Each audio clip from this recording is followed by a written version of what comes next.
The commissioners sworn in were Corey Beckles, Dr. William Chandler Jr., Dr. Richard Ishmael, Maxine McLean, Professor Velma Newton, and Ambassador Her Excellency Miss H. Elizabeth Thompson. Deputy Prime Minister Santia Bradshaw said the swearing-in exercise is the culmination of discussions undertaken by government since the Constitution could no longer carry on in a modern society.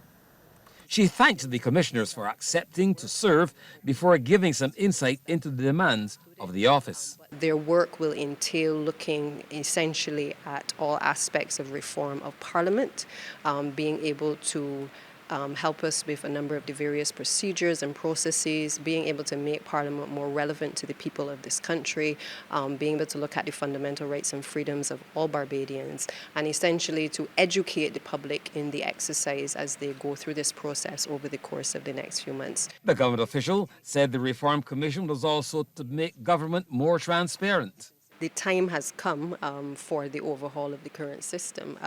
Sometimes when I look at the public gallery, we don't see the numbers that we once saw. And yes, we have the technology nowadays to be able to allow persons to, come in on social media to be able to see what is happening.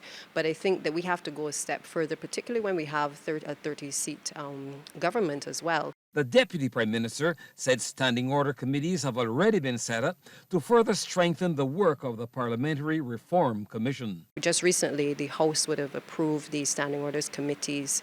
One is on governance, one is on economic policy, and one is on social and environmental matters. And we've set up those three committees essentially to do a further deep dive into a number of legislative matters.